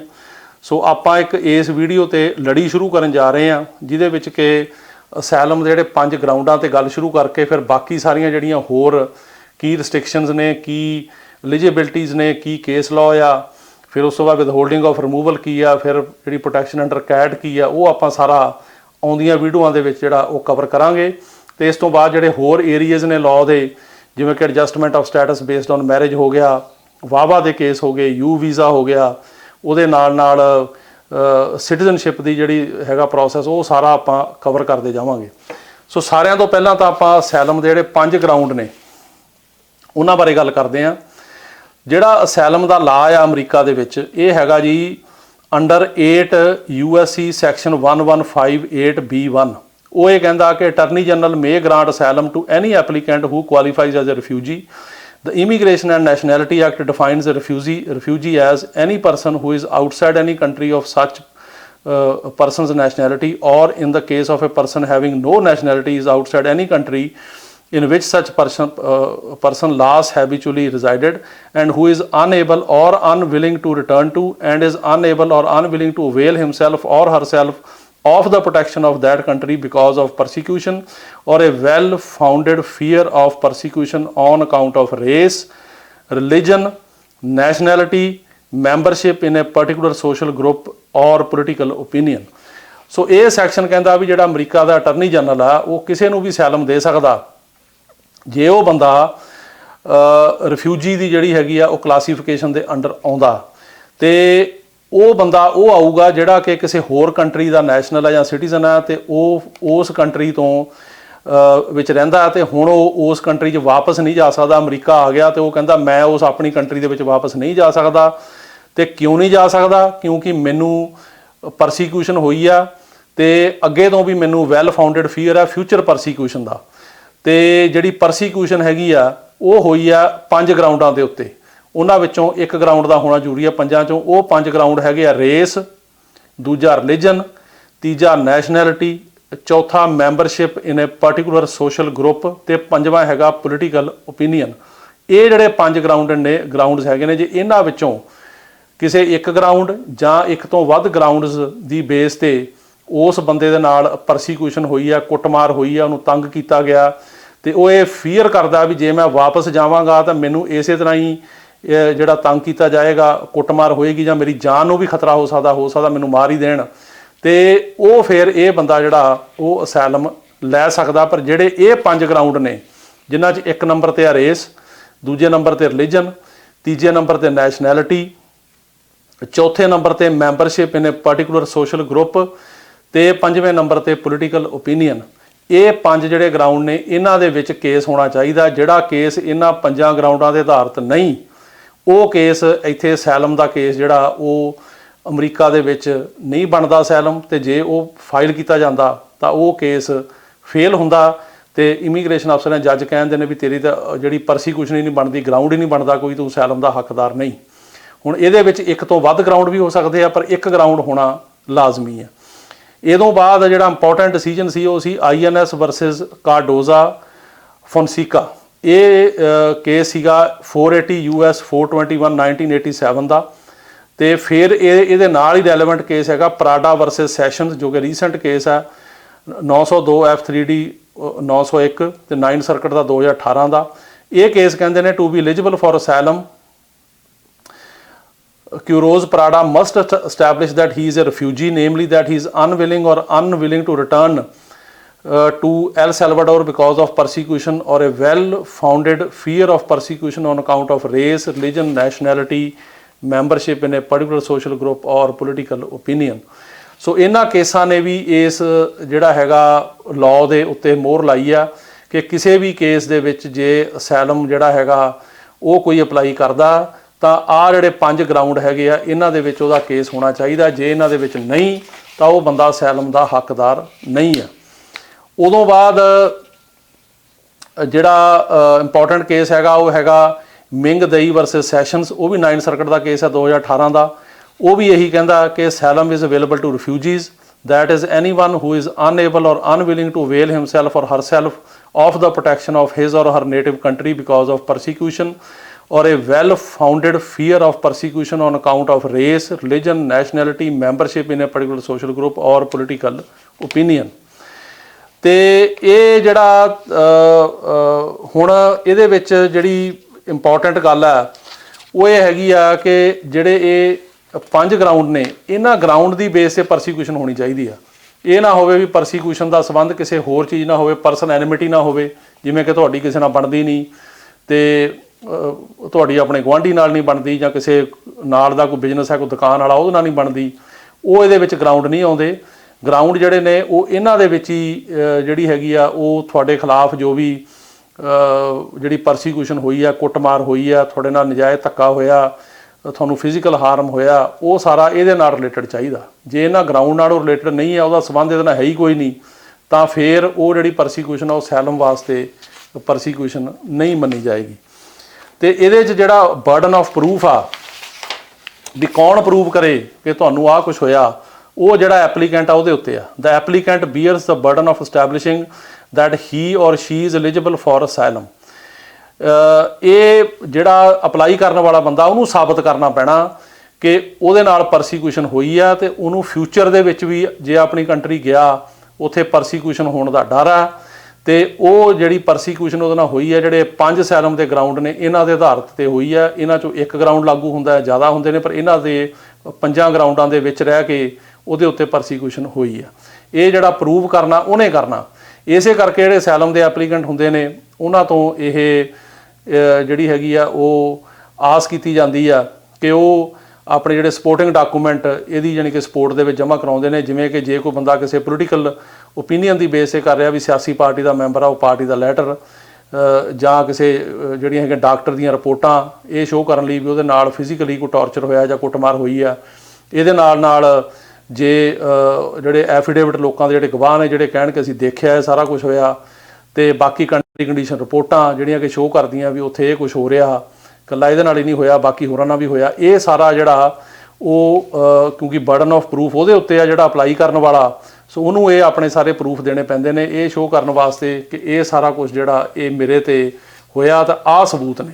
ਕਿਉਂਕਿ ਸਬੂਤ ਉਹਨੇ ਦੇਣੇ ਆ, ਜਿਹੜੀ ਸਰਕਾਰ ਨੇ ਸਬੂਤ ਨਹੀਂ ਦੇਣੇ, ਮਤਲਬ ਬਲਕਿ ਸਰਕਾਰ ਨੇ ਤਾਂ ਉਹਨੂੰ ਕਾਊਂਟਰ ਕਰਨਾ। ਉਹਨਾਂ ਨੇ ਤਾਂ ਇਹ ਗੱਲ ਕਹਿਣੀ ਆ ਕਿ ਤੂੰ ਪ੍ਰੂਵ ਕਰ ਵੀ ਤੇਰੇ ਨਾਲ ਹੋਇਆ। ਇਸ ਤੋਂ ਇਲਾਵਾ ਹੁਣ ਪਰਸੀਕਿਊਸ਼ਨ ਕੀ ਆ, ਜਿਹੜੀ ਅਗਲੀ ਇੰਪੋਰਟੈਂਟ ਗੱਲ ਆ। ਤੇ persecution, the term persecution is not defined bye the immigration and nationality act. ਇਹਦੀ ਕੋਈ ਡੈਫੀਨੇਸ਼ਨ ਜਿਹੜੀ ਫਿਕਸਡ ਆ ਉਹ ਐਕਟ ਦੇ ਵਿੱਚ ਨਹੀਂ ਦਿੱਤੀ ਗਈ ਕਿ ਕੀ ਆ। ਲੇਕਿਨ ਜਿਹੜਾ ਕੇਸ ਲਾਅ ਆ, ਜਿਹੜੇ ਕੇਸ ਅੱਗੇ ਜਾਂਦੇ ਨੇ ਕੋਰਟਾਂ 'ਚ, ਉਹਨਾਂ ਨੇ ਇਹ ਡਿਫਾਈਨ ਕੀਤਾ ਕਿ ਇਹ ਪਰਸੀਕਿਊਸ਼ਨ ਕੀ ਆ, ਜਿਹੜੀ ਕਿ ਉਹ 5 ਗਰਾਊਂਡਾਂ ਦੇ ਆਧਾਰ ਤੇ ਹੋਈ ਆ, ਜਿਹਦੇ ਕਰਕੇ ਉਹ ਬੰਦਾ ਕਹਿ ਰਿਹਾ ਕਿ ਮੈਂ ਆਪਣੀ ਕੰਟਰੀ ਵਾਪਸ ਨਹੀਂ ਜਾ ਸਕਦਾ, ਮੈਨੂੰ ਅਮਰੀਕਾ 'ਚ ਹੀ ਰਹਿਣਾ ਪੈਣਾ। ਤੇ ਇਹ ਜਿਹੜਾ ਕੇਸ ਲਾਅ ਹੈਗਾ ਉਹ ਇਹ ਦੱਸਦਾ ਵੀ ਪਰਸੀਕਿਊਸ਼ਨ ਕੀ ਆ। ਹੁਣ ਇੱਕ ਕੇਸ ਹੈਗਾ ਕੌਰ ਵਰਸਸ ਵਿਲਕਿਨਸਨ 2021 ਦਾ ਕੇਸ ਹੈ, ਬਿਲਕੁਲ ਰੀਸੈਂਟ 9 ਸਰਕਟ ਦਾ। ਉਹਦੇ ਵਿੱਚ ਇਹ ਕਿਹਾ ਗਿਆ ਕਿ persecution is an extreme concept and has been defined as infliction of harm or suffering in a way ਰਿਗਾਰਡਡ as offensive. ਉਹ ਇਹ ਕਹਿੰਦੇ ਨੇ ਕਿ ਮਤਲਬ ਪਰਸੀਕਿਊਸ਼ਨ ਦਾ ਮਤਲਬ ਆ ਵੀ ਤੁਹਾਨੂੰ ਕੋਈ ਹਾਰਮ ਹੋਇਆ, ਕੋਈ ਨੁਕਸਾਨ ਹੋਇਆ, ਪਰ ਉਹ ਨੁਕਸਾਨ ਮਾਮੂਲੀ ਨਹੀਂ ਸੀ, ਉਹ ਐਕਸਟ੍ਰੀਮ ਸੀ, ਬਹੁਤ ਜ਼ਿਆਦਾ ਜਿਹੜਾ ਹੈਗਾ ਹਾਰਮ ਉਹ ਤੁਹਾਡੇ ਲਈ ਜਿਹੜਾ ਖਤਰਨਾਕ ਸੀ, ਤੇ ਉਹ ਹਾਰਮ ਕਰਕੇ ਜਿਹੜਾ ਹੈਗਾ ਉਹ ਤੁਹਾਡਾ ਉੱਥੇ ਰਹਿਣਾ ਮੁਸ਼ਕਲ ਹੋ ਗਿਆ ਤੇ ਤੁਹਾਨੂੰ ਇਸ ਕੰਟਰੀ 'ਚ ਆਉਣਾ ਪਿਆ। ਜੇ ਤੁਸੀਂ ਵਾਪਸ ਜਾਓ ਤਾਂ ਤੁਹਾਨੂੰ ਲੱਗਦਾ ਵੀ ਉਹ ਹਾਰਮ ਹੋਊ ਜਾਂ ਉਸ ਤੋਂ ਵੀ ਵੱਧ ਹੋਊਗਾ। ਸੋ ਇਹੋ ਜਿਹਾ ਹਾਰਮ ਹੋਣਾ ਚਾਹੀਦਾ ਕਿ ਜਿਹੜਾ ਜਾਨਲੇਵਾ ਹੋਵੇ, ਤੁਹਾਡੀ ਜਾਨ ਨੂੰ ਥ੍ਰੈਟ ਹੋਵੇ। ਉਦੋਂ ਬਾਅਦ ਅਗਲਾ ਕੇਸ ਜਿਹੜਾ ਹੈਗਾ ਉਹ ਹੈਗਾ ਡੋਰੈਨ ਰੋਡਰੀਗਸ ਵਰਸਸ ਬਾਰ। ਇਹ 2019 ਦਾ ਕੇਸ ਆ। ਇਹ ਕਹਿੰਦਾ ਕਿ persecution is an extreme concept that does not include every sort of treatment our society regards as offensive. ਉਹ ਕਹਿ ਰਿਹਾ ਵੀ ਜੇ ਕੋਈ ਮਤਲਬ ਕਿਸੇ ਦੇ ਨਾਲ ਕੋਈ ਕਿਸੇ ਦਾ ਕੰਡਕਟ ਅਫੈਂਸਿਵ ਹੈ, ਆਪਾਂ ਕਹਿੰਦੇ ਵੀ ਫਲਾਣਾ ਬੰਦਾ ਸਾਨੂੰ ਅਫੈਂਡ ਕਰਦਾ ਆ, ਸਾਨੂੰ ਤੰਗ ਕਰ ਰਿਹਾ, ਜਾਂ ਉਹ ਮਤਲਬ ਮਿਸਬਿਹੇਵ ਕਰ ਰਿਹਾ, ਉਹ ਇਕੱਲੀ ਪਰਸੀਕਿਊਸ਼ਨ ਨਹੀਂ ਬਣਦੀ। ਪਰਸੀਕਿਊਸ਼ਨ ਵਾਸਤੇ ਜਿਹੜਾ ਅਫੈਂਸਿਵ ਕੰਡਕਟ ਜਿਹੜਾ ਉਹ ਇਕੱਲਾ ਸਫੀਸ਼ੀਐਂਟ ਨਹੀਂ ਹੈਗਾ, ਉਸ ਤੋਂ ਜ਼ਿਆਦਾ ਹੋਣਾ ਚਾਹੀਦਾ। ਮਤਲਬ ਇਹ ਕਿ ਉਹਦੇ 'ਚ ਫਿਜ਼ੀਕਲ ਕੁੱਟਮਾਰ ਜਿਹੜੀ ਆ ਉਹ ਬੰਦੇ ਦੀ ਹੋਣੀ ਚਾਹੀਦੀ, ਉਹਨੂੰ ਫਿਜ਼ੀਕਲ ਹਾਰਮ ਹੋਣਾ ਚਾਹੀਦਾ। ਜੇ ਫਿਜ਼ੀਕਲ ਹਾਰਮ ਕੋਈ ਨਹੀਂ ਤਾਂ ਫਿਰ ਉਹਦੇ ਵਿੱਚ ਜਿਹੜੀ ਹੈਗੀ ਹੈ ਪਰਸੀਕਿਊਸ਼ਨ ਉਹ ਨਹੀਂ ਬਣਦੀ। ਇਸ ਤੋਂ ਇਲਾਵਾ ਇੱਕ ਕੇਸ ਹੈਗਾ ਗੁਆਓ ਵਰਸਸ ਸੈਸ਼ਨਸ। ਉਹਦੇ ਵਿੱਚ ਵੀ ਕੋਰਟ ਇਹ ਕਹਿ ਰਹੀ ਹੈ ਕਿ persecution is an extreme concept and has been defined as infliction of suffering or harm upon those who differ in race, religion, political opinion in a way regarded as offensive। ਉਹ ਇਹ ਕਹਿ ਰਹੇ ਵੀ extreme concept ਆ persecution, ਇਹ ਹੈਗੀ ਵੀ ਬਹੁਤ ਜ਼ਿਆਦਾ ਕਿਸੇ ਦੇ ਨਾਲ ਜਿਹੜੀ ਆ ਉਹ ਕੁੱਟਮਾਰ ਹੋਈ ਹੈ, ਤੰਗੀ ਹੋਈ ਆ, ਜੋ ਕੰਡਕਟ ਬੜਾ ਅਫੈਂਸਿਵ ਹੈ, ਜਿਹਨੂੰ ਕਿ ਸਾਡਾ ਸਮਾਜ ਜਿਹੜਾ ਉਹ ਪ੍ਰਵਾਨ ਨਹੀਂ ਕਰਦਾ। ਇਸ ਕਿਸਮ ਦਾ ਵਿਹਾਰ ਉਹਦੇ ਨਾਲ ਹੋਇਆ, ਪਰ ਉਹ ਇਕੱਲਾ ਜਿਹੜਾ ਵਿਹਾਰ ਆ ਉਹ ਐਕਸਟ੍ਰੀਮ ਚਾਹੀਦਾ, ਗੱਲਾਂ ਬਾਤਾਂ ਨਾਲ ਹੀ ਨਹੀਂ। ਉਸ ਤੋਂ ਇਲਾਵਾ ਉਹਨੂੰ ਕੋਈ ਫਿਜ਼ੀਕਲ ਹਾਰਮ ਜਿਹੜਾ ਹੈਗਾ ਉਸ ਕਿਸਮ ਦਾ ਵੀ ਹੋਇਆ ਹੋਵੇ, ਤਾਂ ਕਿ ਉਹ ਬੰਦੇ ਨੂੰ ਇਹ ਡਰ ਹੋਵੇ ਕਿ ਮੇਰੀ ਜਾਨ ਨੂੰ ਖਤਰਾ ਇੱਥੇ, ਤੇ ਫਿਰ ਉਹ ਬੰਦਾ ਇੱਥੇ ਅਸਾਈਲਮ ਕਰ ਸਕਦਾ। ਤੇ ਨਾਲ ਇਹ ਵੀ ਪ੍ਰੂਵ ਕਰੇ ਜੇ ਵਾਪਸ ਗਿਆ ਤਾਂ ਉਹ ਜਿਹੜਾ ਜਾਨ ਨੂੰ ਖਤਰਾ ਉਹ ਬਰਕਰਾਰ ਆ। ਤੇ ਇਹਦੇ ਨਾਲ ਜਿਹੜਾ ਕੇਸ ਲਾ ਇਹ ਵੀ ਡੀਲ ਕਰਦਾ ਕਿ ਜਿਹੜੇ ਇਹਦੇ ਜਿਹੜੇ ਹੈਗੇ ਕਿਊਮੂਲੇਟਿਵ ਇਫੈਕਟ ਜਿਹੜੇ ਹਾਰਮ ਦੇ ਆ ਉਹ ਵੀ ਜਿਹੜੇ ਪਰਸੀਕਿਊਸ਼ਨ ਤੇ ਰਾਈਜ਼ ਕਰ ਸਕਦੇ ਆ। The cumulative effect of harms and abuses that might not individually rise to the level of persecution may support an asylum claim। ਤੇ ਉਹਦਾ ਮਤਲਬ ਇਹ ਕਿ ਜੇ ਕਿਸੇ ਬੰਦੇ ਨੇ ਕੋਈ ਵਿਟਨੈਸ ਕੀਤਾ, ਫਰਜ਼ ਕਰੋ ਕਿਸੇ ਨਾਲ ਕੋਈ ਕੁੱਟਮਾਰ ਹੁੰਦੀ, ਕੋਈ ਧੱਕਾ ਹੁੰਦਾ, ਤੇ ਉਹ ਬੰਦੇ ਨੂੰ ਇਹ ਖਤਰਾ ਵੀ ਜੇ ਮੈਂ ਇਹਦੇ ਬਾਰੇ ਕੋਈ ਗਵਾਹੀ ਦਊਂਗਾ ਤਾਂ ਮੇਰੀ ਜਾਨ ਨੂੰ ਖਤਰਾ ਹੋ ਸਕਦਾ, ਉਹ ਵੀ ਗਰਾਊਂਡ ਇੱਕ ਅਸਾਈਲਮ ਦਾ ਜਿਹੜਾ ਉਹ ਬਣ ਸਕਦਾ। ਤੇ ਬਾਕੀ ਇਹ ਜਿਹੜਾ ਕੱਲਾ ਗਰਾਊਂਡ ਆ, ਜਿਹੜੇ 5 ਗਰਾਊਂਡ ਨੇ, ਇਹਨਾਂ ਬਾਰੇ ਆਪਾਂ ਜਾਣਕਾਰੀ ਵੀ ਕੱਲੇ ਗਰਾਊਂਡ ਦੇ ਵਿੱਚ ਕੀ ਕਵਰ ਹੁੰਦਾ ਉਹ ਅਗਲੀ ਵੀਡੀਓ 'ਚ ਦੇਵਾਂਗੇ, ਕਿਉਂਕਿ ਇਹ ਬਹੁਤ ਜਿਹੜਾ ਹੈਗਾ ਡਿਟੇਲ ਦੇ ਵਿੱਚ ਤੇ ਲੰਬਾ ਚੌੜਾ ਸਬਜੈਕਟ ਹੈ, ਤੇ ਮੈਂ ਚਾਹੁੰਦਾ ਇਹਨੂੰ ਸਰਲ ਸ਼ਬਦਾਂ ਦੇ ਵਿੱਚ ਜਿਹੜਾ ਹੈਗਾ ਉਹ ਐਕਸਪਲੇਨ ਕਰ ਸਕਾਂ। ਸੋ ਅਗਲੀ ਵੀਡੀਓ ਦੇ ਵਿੱਚ ਜਿਹੜੇ 5 ਗਰਾਊਂਡ ਨੇ ਇਹਨਾਂ ਵਿੱਚੋਂ ਆਪਾਂ ਜਿਹੜਾ ਪਹਿਲਾ ਗਰਾਊਂਡ ਆ ਤੇ ਉਹਨੂੰ ਸ਼ੁਰੂ ਕਰਾਂਗੇ, ਫਿਰ ਜਿੰਨੇ ਵੀ ਗਰਾਊਂਡ ਕਵਰ ਹੋ ਸਕੇ ਉਹ ਆਪਾਂ ਕਰਾਂਗੇ ਨੇ ਉਸ ਤੋਂ ਅਗਲੀ ਵੀਡੀਓ 'ਚ। ਸੋ ਇਹਨਾਂ ਬਾਰੇ ਜਿਹੜੀ ਜਾਣਕਾਰੀ ਆਪਾਂ ਇਹ ਦਿਆਂਗੇ ਵੀ ਕੱਲਾ ਗਰਾਊਂਡ ਜਿਹੜਾ ਉਹਦਾ ਮਤਲਬ ਕੀ ਆ ਤੇ ਉਹਦੇ 'ਚ ਕਿਹੜੇ ਕੇਸ ਕਵਰ ਹੁੰਦੇ ਨੇ। ਤੇ ਹੁਣ ਸਮਾਂ ਹੋ ਗਿਆ ਜੀ ਤੁਹਾਡੇ ਸਵਾਲਾਂ ਦੇ ਜਵਾਬ ਦੇਣ ਦਾ, ਤੇ ਇਹਦੇ ਨਾਲ ਆਪਾਂ ਹੁਣ ਜਿਹੜਾ ਕੁਐਸਚਨ ਆਨਸਰ ਦਾ ਆਪਣਾ ਸੈਸ਼ਨ ਸ਼ੁਰੂ ਕਰਦੇ ਹਾਂ। ਸਾਰਿਆਂ ਤੋਂ ਪਹਿਲਾਂ ਜਿਹੜਾ ਸਵਾਲ ਆ ਉਹ ਹੈਗਾ ਜੀ ਕਿ ਉਹ ਇਹ ਕਹਿ ਰਹੇ ਨੇ ਕਿ ਜਿਹੜੇ ਵੀਜ਼ਾ ਇੰਟਰਵਿਊਜ਼ ਨੇ ਉਹ ਮੁੰਬਈ ਤੋਂ ਦਿੱਲੀ ਜਿਹੜੀਆਂ ਹੈਗੀਆਂ ਸ਼ਿਫਟ ਹੋਣ ਬਾਰੇ ਕੋਈ ਖਬਰ ਹੈ? ਇਹਦੇ ਬਾਰੇ ਸਾਡੀ ਕੋਸ਼ਿਸ਼ ਹੈ ਕਿ ਹੋ ਜਾਵੇ, ਪਰ ਅਜੇ ਤੱਕ ਖਬਰ ਕੋਈ ਨਹੀਂ। ਪਰ ਅਸੀਂ ਲਗਾਤਾਰ ਜਿਹੜੇ ਅਮਰੀਕਾ ਦੇ ਲੀਡਰ ਨੇ, ਇੱਥੋਂ ਦੇ ਸੈਨੇਟਰ ਨੇ, ਕਾਂਗਰਸਮੈਨ ਨੇ, ਉਹਨਾਂ ਨਾਲ ਸੰਪਰਕ 'ਚ ਹੈਗੇ ਆ, ਤੇ ਉਹਦੇ ਬਾਰੇ ਜਿਵੇਂ ਕੋਈ ਖਬਰ ਹੋਊਗੀ ਮੈਂ ਤੁਹਾਨੂੰ ਜ਼ਰੂਰ ਦੱਸਾਂਗਾ। ਅਗਲਾ ਸਵਾਲ ਹੈ ਜੀ, ਉਹ ਕਹਿ ਰਹੇ ਕਿ ਮੇਰੀ ਵਾਈਫ ਦਾ ਕੇਸ IR1 ਕੈਟਾਗਰੀ ਦਾ, ਤੇ ਇਹ ਕੁਆਲੀਫਾਈ ਹੋ ਗਿਆ NVC ਤੋਂ ਜੂਨ 15 ਨੂੰ, ਪਰ ਅਜੇ ਤੱਕ ਇੰਟਰਵਿਊ ਨਹੀਂ ਆਈ, ਕਿੰਨਾ ਟਾਈਮ ਲੱਗੂਗਾ? ਦੇਖੋ ਜਿਹੜੀ ਇਹਦੇ ਵਿੱਚ ਕੋਈ ਜਿਹੜੀ ਪ੍ਰਾਇਓਰਟੀ ਡੇਟ ਤਾਂ ਨਹੀਂ ਹੈਗੀ, ਪਰ ਕਿਉਂਕਿ ਅਜੇ ਤੱਕ ਤੁਹਾਡੀ ਡੇਟ ਨਹੀਂ ਆਈ, ਇਹਨੂੰ ਟਾਈਮ ਲੱਗ ਸਕਦਾ, ਕਿਉਂਕਿ ਇੰਟਰਵਿਊ ਜਿਹੜੀਆਂ ਨੇ ਕਾਫੀ ਘੱਟ ਹੋ ਰਹੀਆਂ ਨੇ, ਖਾਸ ਕਰਕੇ ਪਿਛਲੇ ਦਿਨਾਂ ਦੇ ਵਿੱਚ ਇੰਟਰਵਿਊਜ਼ ਘੱਟ ਹੋਈਆਂ, ਪਰ ਹੁਣ ਹੋ ਰਹੀਆਂ। ਹੁਣ ਅੱਗੇ ਨਾਲੋਂ ਸਪੀਡ ਥੋੜ੍ਹੀ ਜਿਹੀ ਫੜੀ ਆ। ਹੁਣ ਦੇਖਣ ਵਾਲੀ ਗੱਲ ਹੈ ਕਿ ਕਿੰਨਾ ਕੁ ਤੇਜ਼ ਇਹ ਕੰਮ ਚੱਲਦਾ। ਅਗਲਾ ਸਵਾਲ ਹੈ ਜੀ ਕਿ ਉਹ ਕਹਿੰਦੇ ਨੇ ਕਿ ਮੇਰੀ ਡਾਟਰ US ਸਿਟੀਜ਼ਨ ਹੈ, ਉਹਨੇ ਪਟੀਸ਼ਨ ਫਾਈਲ ਕੀਤੀ ਪਰਮਾਨੈਂਟ ਇਮੀਗ੍ਰੇਸ਼ਨ ਦੀ ਅਮਰੀਕਾ 'ਚ, ਤੇ ਪ੍ਰਾਇਓਰਟੀ ਡੇਟ ਹੈਗੀ ਹੈ 4/4/2018, ਤੇ ਸਾਡਾ ਕੇਸ ਕੁਆਲੀਫਾਈ ਹੋ ਗਿਆ 2020 'ਚ, ਤੇ ਕਿੰਨਾ ਟਾਈਮ ਲੱਗੂਗਾ। ਦੇਖੋ ਜੇ 20 ਦੇ ਵਿੱਚ ਤੁਹਾਨੂੰ ਆਲਰੇਡੀ ਸਾਰਾ ਅਪਰੂਵ ਹੋ ਕੇ ਐਮਬੈਸੀ ਚਲਿਆ ਗਿਆ ਤੇ ਇਹਨੂੰ ਟਾਈਮ ਲੱਗ ਸਕਦਾ, ਕਿਉਂਕਿ ਅਜੇ ਜਿਹੜੀਆਂ ਇੰਟਰਵਿਊਜ਼ ਨੇ ਜ਼ਿਆਦਾ ਉਹ ਸਾਰੇ ਕੇਸਾਂ ਦੀਆਂ ਨਹੀਂ ਕਰ ਰਹੇ। ਉਹ ਇਹਦੇ ਵਿੱਚ ਉਹ ਕਰ ਰਹੇ ਨੇ, ਪਰ ਇਹ ਨਹੀਂ ਵੀ ਹਰੇਕ ਕੇਸ ਦੀ ਕਰ ਰਹੇ ਆ। ਤਾਂ ਹੋ ਸਕਦਾ ਵੀ ਤੁਹਾਡੀ ਇੰਟਰਵਿਊ ਨੂੰ ਹੋਰ 2-4 ਮਹੀਨੇ ਲੱਗ ਜਾਣ, ਪਰ ਤੁਸੀਂ ਇਹਦੇ 'ਚ ਉਹਨਾਂ ਨੂੰ ਈਮੇਲ ਕਰੋ, ਸੰਪਰਕ ਕਰੋ ਉਹਨਾਂ ਨਾਲ। ਉਹ ਬੈਟਰ ਹੈ ਕਿ ਤੁਸੀਂ ਉਹਨਾਂ ਨਾਲ ਕੰਟੈਕਟ 'ਚ ਰਹੋ। ਅਗਲਾ ਸਵਾਲ ਹੈ ਜੀ ਕਿ ਮੈਂ 2013 ਦੇ ਵਿੱਚ ਅਮਰੀਕਾ ਆਇਆ, ਤੇ ਫਿਰ ਮੇਰੀ ਫਾਈਨਲ ਅਸਾਈਲਮ ਦੀ ਡੇਟ ਸੀਗੀ ਨਵੰਬਰ 2014 ਵਿੱਚ, ਤੇ ਉਦੋਂ ਬਾਅਦ ਉਸ ਤੋਂ ਪਹਿਲਾਂ ਜਿਹੜਾ ਜੱਜ ਸਾਹਿਬ ਸੀ ਜਿਨ੍ਹਾਂ ਨੇ ਸੁਣਨਾ ਸੀ ਕੇਸ, ਰਿਟਾਇਰ ਹੋ ਗਏ।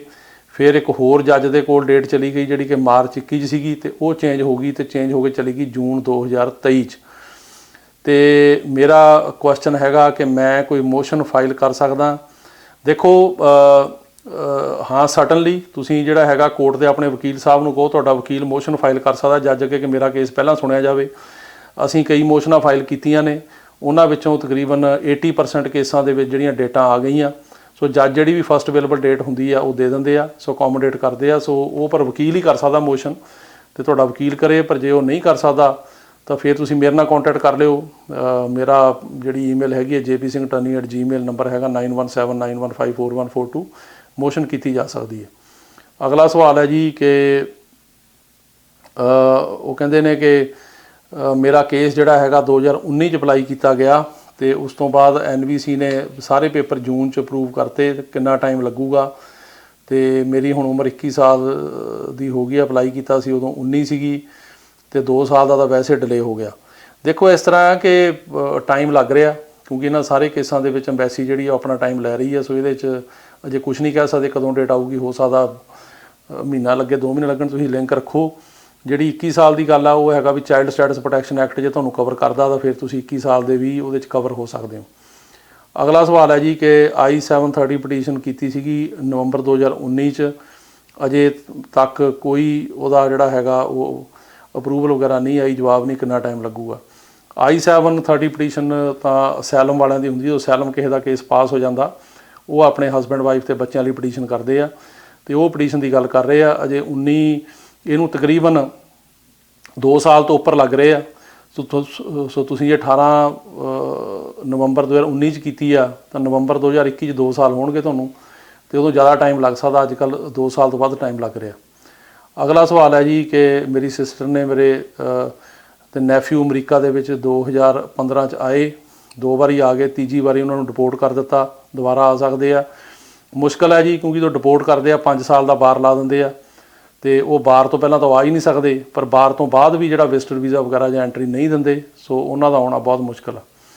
ਅਗਲਾ ਸਵਾਲ ਹੈ ਜੀ ਕਿ 601 ਵੇਵਰ ਤੇ 485 ਐਡਜਸਟਮੈਂਟ ਆਫ ਸਟੇਟਸ ਨੂੰ ਕਿੰਨਾ ਟਾਈਮ ਲੱਗਦਾ। ਜਦੋਂ ਆਪਾਂ 601 ਵੇਵਰ ਮਤਲਬ ਇਹ ਵੇਵਰ ਕਰਦੇ ਆ, ਇਹਦੇ ਵਾਸਤੇ ਜਿਹੜਾ ਵੱਖਰਾ ਪ੍ਰੋਸੀਜਰ ਆ। ਜਿਹੜਾ 601 ਵੇਵਰ ਆ, ਜੇ ਤੁਹਾਡਾ ਕੇਸ ਰਿਮੂਵਲ ਪ੍ਰੋਸੀਡਿੰਗ 'ਚ ਆ, ਉਹ ਪਹਿਲਾਂ ਟਰਮੀਨੇਟ ਕਰਾਉਣਾ ਪੈਂਦਾ, ਉਸ ਤੋਂ ਬਾਅਦ ਤੁਸੀਂ 601 ਕਰ ਸਕਦੇ ਹੋ।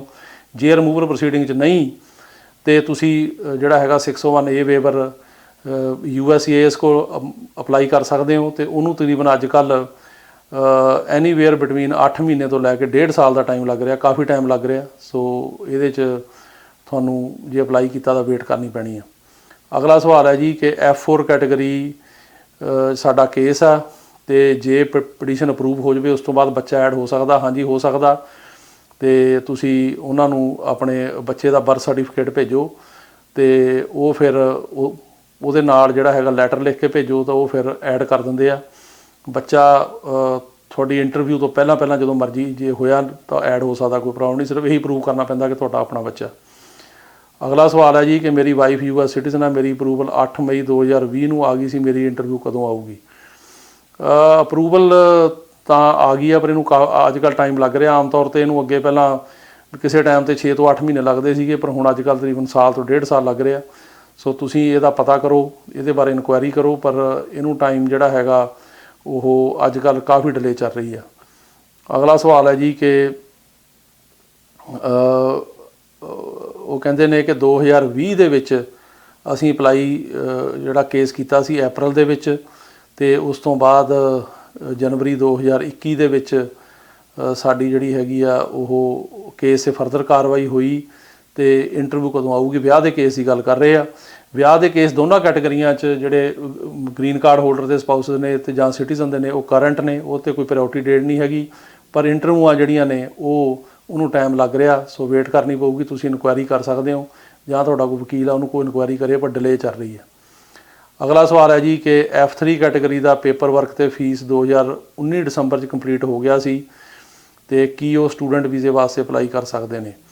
ਦੇਖੋ, ਜਦੋਂ ਵੀ ਤੁਸੀਂ ਇਮੀਗ੍ਰੈਂਟ ਵੀਜ਼ੇ ਲਈ ਅਪਲਾਈ ਕਰਦੇ ਹੋ, ਚਾਹੇ F3 ਕੈਟਾਗਰੀ ਹੈ ਚਾਹੇ F4 ਕੈਟਾਗਰੀ ਆ, ਤੇ ਉਹਦੇ ਦੌਰਾਨ ਜੇ ਤੁਸੀਂ ਸਟੂਡੈਂਟ ਵੀਜ਼ਾ ਲਾ ਦਿੰਦੇ ਹੋ ਤਾਂ ਉਹ ਫਿਰ ਡੂਅਲ ਇੰਟੈਂਟ ਆ ਜਾਂਦੀ ਹੈ। ਇੱਕ ਪਾਸੇ ਆ ਤੁਸੀਂ ਕਹਿ ਰਹੇ ਹੋ ਅਸੀਂ ਅਮਰੀਕਾ 'ਚ ਪੱਕੇ ਜਾਣਾ, ਇੱਕ ਪਾਸੇ ਤੁਸੀਂ ਕਹਿੰਦੇ ਹੋ ਅਸੀਂ ਪੜ੍ਹ ਕੇ ਵਾਪਸ ਆ ਜਾਵਾਂਗੇ। ਸੋ ਇਸ ਕਰਕੇ ਉਹਦੇ 'ਚ ਤੁਹਾਨੂੰ ਸਟੂਡੈਂਟ ਵੀਜ਼ਾ ਜਾਂ ਵਿਜ਼ਟਰ ਵੀਜ਼ਾ ਆਮ ਤੌਰ 'ਤੇ ਨਹੀਂ ਮਿਲਦਾ। ਸੋ ਚਾਂਸ ਘੱਟ ਹੈਗੇ ਆ। ਅਪਲਾਈ ਤਾਂ ਤੁਸੀਂ ਕਰ ਸਕਦੇ ਹੋ, ਪਰ ਉਹਦੇ ਤੁਹਾਨੂੰ ਸ਼ੋਅ ਕਰਨਾ ਪੈਣਾ, ਦੱਸਣਾ ਪੈਣਾ ਕਿ ਸਾਡਾ ਇਸ ਕੈਟਾਗਰੀ 'ਚ ਕੇਸ ਲੱਗਿਆ, ਤਾਂ ਉਹ 'ਚ ਫਿਰ ਤੁਹਾਨੂੰ ਵੀਜ਼ਾ ਮਿਲਣ ਦੇ ਚਾਂਸ ਜਿਹੜੇ ਆ ਉਹ ਬਹੁਤ ਘੱਟ ਆ। ਅਗਲਾ ਸਵਾਲ ਹੈ ਜੀ ਕਿ ਅਸੀਂ 2014 ਵਿੱਚ F4 ਕੈਟਾਗਰੀ 'ਚ ਅਪਲਾਈ ਕੀਤਾ, ਰਸੀਦਾਂ ਆ ਗਈਆਂ ਤੇ ਅਪਰੂਵਲ ਜਿਹੜੀ ਹੈਗੀ ਅਜੇ ਤੱਕ ਨਹੀਂ ਆਈ, ਕਿੰਨਾ ਟਾਈਮ ਲੱਗੂਗਾ। ਤੇ ਇੱਕ ਜਿਹੜੇ ਸਾਡੇ ਬੱਚੇ ਮਤਲਬ ਪੈਦਾ ਹੋਏ ਨੇ ਬਾਅਦ ਦੇ ਵਿੱਚ ਤੇ ਉਹ ਐਡ ਹੋ ਜਾਣਗੇ, ਤੇ ਜਿਹੜੇ ਜਿਨ੍ਹਾਂ ਦੀ ਉਮਰ 21 ਸਾਲ ਤੋਂ ਉੱਪਰ ਹੋ ਜਾਏਗੀ ਉਹ ਐਡ ਹੋ ਸਕਦੇ ਆ ਕਿ ਨਹੀਂ। ਦੇਖੋ, ਇਸ ਤਰ੍ਹਾਂ ਹੈਗਾ ਕਿ ਅਪਰੂਵਲ ਨੂੰ ਅੱਜ ਕੱਲ੍ਹ ਟਾਈਮ ਲੱਗ ਰਿਹਾ। ਜਦੋਂ ਆਪਾਂ ਕੇਸ ਅਪਲਾਈ ਕਰਦੇ ਹਾਂ, I-130 ਪਟੀਸ਼ਨ ਕਰਦੇ ਹਾਂ ਇਸ ਕੈਟਾਗਰੀ 'ਚ, F4 ਕੈਟਾਗਰੀ ਜਿਹੜੀ ਆ ਉਹ US ਸਿਟੀਜ਼ਨ ਦੇ ਭਰਾ ਭੈਣ ਤੇ ਉਹਨਾਂ ਦੇ ਬੱਚਿਆਂ ਦੀ ਕੈਟਾਗਰੀ ਆ। ਜਦੋਂ ਸਿਟੀਜ਼ਨ ਆਪਣੇ ਭਰਾ ਭੈਣ ਲਈ ਅਪਲਾਈ ਕਰਦਾ ਤਾਂ ਉਹਨਾਂ ਦੇ ਬੱਚਿਆਂ ਲਈ ਕਰਦਾ। ਇਹਨੂੰ ਅੱਜ ਕੱਲ੍ਹ 15 ਸਾਲ ਲੱਗ ਰਹੇ ਨੇ।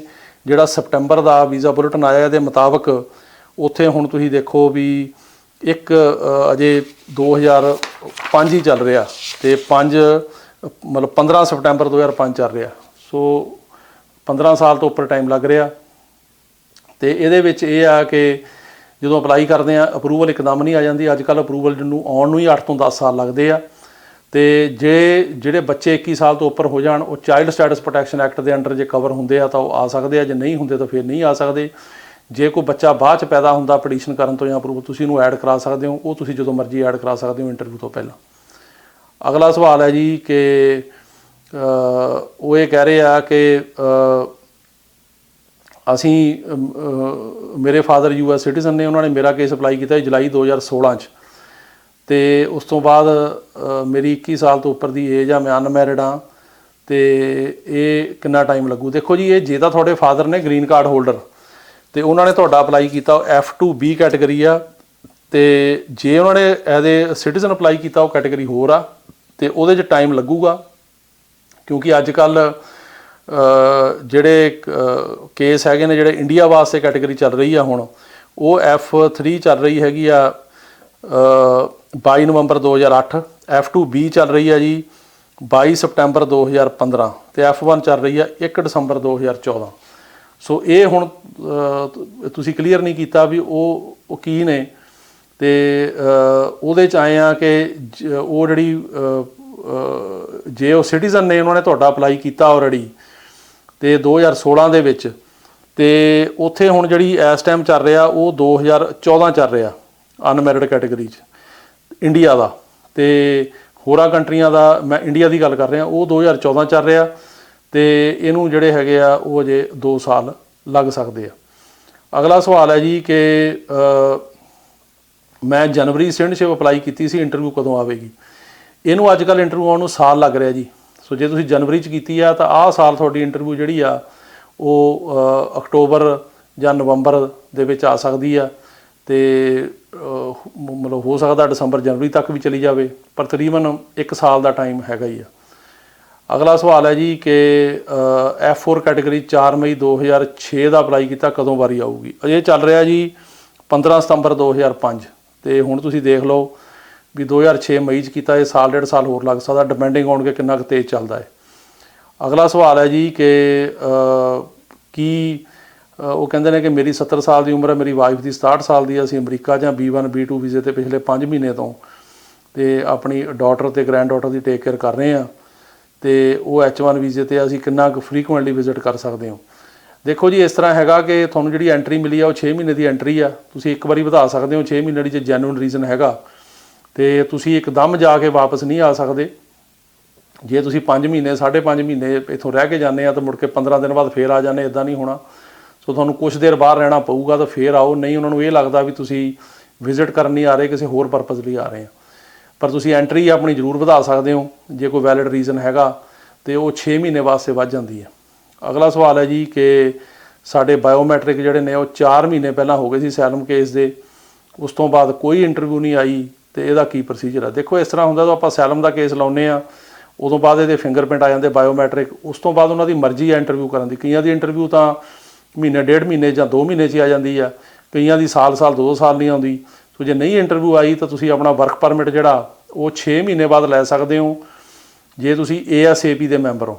ASAP ਦੀ ਮੈਂਬਰਸ਼ਿਪ ਲੈ ਕੇ 6 ਮਹੀਨੇ ਬਾਅਦ, ਅਦਰਵਾਈਜ਼ 1 ਸਾਲ ਬਾਅਦ ਤੁਹਾਨੂੰ ਵਰਕ ਪਰਮਿਟ ਮਿਲ ਜੂਗਾ ਜੇ ਇੰਟਰਵਿਊ ਨਹੀਂ ਆਈ। ਜੇ ਇੰਟਰਵਿਊ ਆ ਜਾਂਦੀ ਆ ਤਾਂ ਉਹ ਕਰਵਾ ਕੇ ਵੀ ਤੁਸੀਂ ਆਪਣਾ ਵਰਕ ਪਰਮਿਟ ਜਿਹੜਾ ਉਹ ਲੈ ਸਕਦੇ ਹੋ।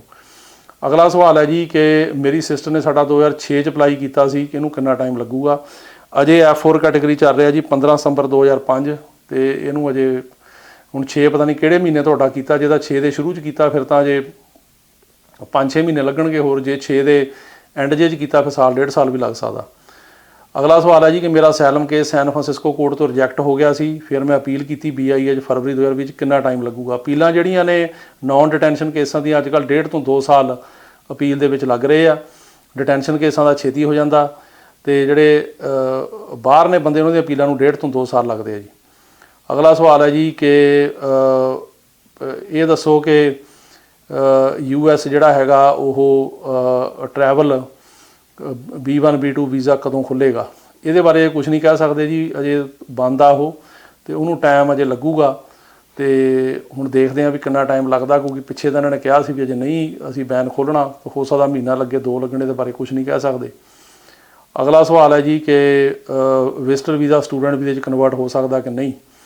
ਜਦੋਂ ਬੰਦਾ ਇੱਥੇ ਵਿਜ਼ਟਰ ਵੀਜ਼ੇ 'ਤੇ ਆਉਂਦਾ, ਉਹਨੂੰ ਐਂਟਰੀ ਮਿਲਦੀ ਹੈ 6 ਮਹੀਨੇ ਦੀ, ਜੇ ਤੇ ਉਹਦੇ ਵਿੱਚ ਉਹ ਜੇ ਐਡਮਿਸ਼ਨ ਲੈ ਲਵੇ ਕਿਸੇ ਕਾਲਜ ਜਾਂ ਸਕੂਲ ਦੇ ਵਿੱਚ, ਤੇ ਐਡਮਿਸ਼ਨ ਉੱਥੇ ਲਵੇ ਜਿਹੜੇ I-20 ਇਸ਼ੂ ਕਰਦੇ ਆ। ਹਰੇਕ ਕਾਲਜ ਜਾਂ ਸਕੂਲ ਸਟੂਡੈਂਟ ਵੀਜ਼ੇ ਲਈ ਸਪਾਂਸਰ ਨਹੀਂ ਕਰਦਾ ਅਮਰੀਕਾ 'ਚ, ਪਰ ਜਿਹੜਾ ਕਰਦਾ ਉਹ ਤੋਂ I-20 ਫਾਰਮ ਲੈਣਾ ਪੈਂਦਾ, ਉਹ ਕਰਕੇ ਤੁਸੀਂ ਇਹਨੂੰ ਕਨਵਰਟ ਕਰ ਸਕਦੇ ਹੋ ਉਹਦੇ ਵਿੱਚ।